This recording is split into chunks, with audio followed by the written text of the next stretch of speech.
باباك ومامتك بيبوسوا بعض، اتخضيت ليه؟ ما هم متجوزين وما شاء الله جابوك اهو. اتخضيت تاني صح؟ عشان انت كبرت وعرفت ان البوس ما بيجيبش عيال. احب اطمنك ان اللي ابوك وامك بيعملوه ده حلال. واه، عارف انت اتخضيت ليه؟ مش عشان انت امام الدعاء بأمارة أنكل مدحت اللي قفشك على السلم الأسبوع اللي فات لما كنت بتذاكر لها بيولوجي. بص يا بتاع الوجي، أنت مخضوض علشان إزاي أمي أنا؟ لا يمكن أمي أنا، لا يمكن. خف دراما يا وحش. فاكر لما اتفاجئت برضو إن مامتك اتولدت ليها اسم ما اتولدتش اسمها ماما؟ سبحان الله سبحانه. باباك ومامتك بشر عادي. باباك كان بيشرب في الحمام سجاير زيك عادي، ومامتك خرجت من ورا أهلها مع ابن الجيران عادي. فهم بني آدمين عادي بيغلطوا. ترى مفاجأة، يعني قراراتهم ساعات هتبقى صح وساعات هتبقى غلط. يعني لما مامتك تقول لك صاحبتك دي مش سالكه بتطلع كده فعلا، بس دي خبره من التعامل في الحياه. مش معنى كده انها لما تقول لك اتجوزي والحب بيجي بعد الجواز تسمعي كلامها. مفيش حاجه بتيجي بعد الجواز غير العيال، واللي كان بينفع زمان ما بقاش ينفع دلوقتي. مثلا يعني باباك لما فتح لك دماغك ما كانش بيربيك،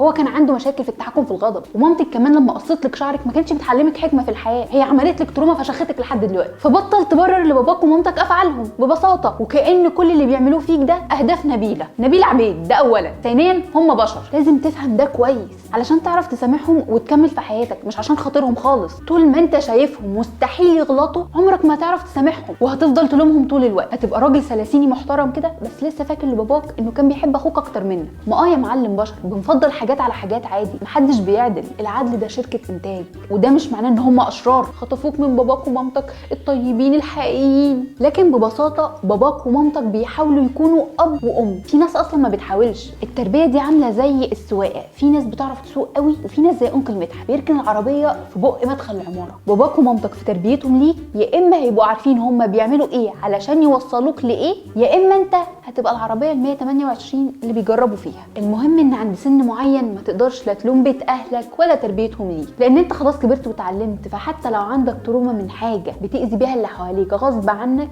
فانت محتاج حرفيا تروح تتعالج. مش افيه، انت محتاج تروح تتعالج علشان العالم مش ابوك وامك، محدش هيستحملك. كل الناس عندها تروما جوه وكلنا بنحاول نتعايش معاها بغض النظر بقى عن مين السبب، البيت، الشارع، محدش مهتم. محدش مضطر خالص يتفهم عصبيتك ولا انهيارك في بركة دموع الألم، علشان ببساطة العالم مش أبوك وأمك، وأبوك وأمك بشر. افهم المعادلتين دول كويس هتعيش مرتاح. بطل تدور بقى على الحب الغير مشروط في الدنيا، عشان انت نفسك ما بتديش حب مشروط لحد. زي ما زيوس الاله الجامد فشخ ده، زيوس قال لهرقل تنزل لي الارض تعمل لي انجاز فشيخ وتطلع لي، ساعتها هشيل عليك اللعنه اللي مخلياك نص اله ونص بشر. يا فاشل يا هرقل يا فاشل.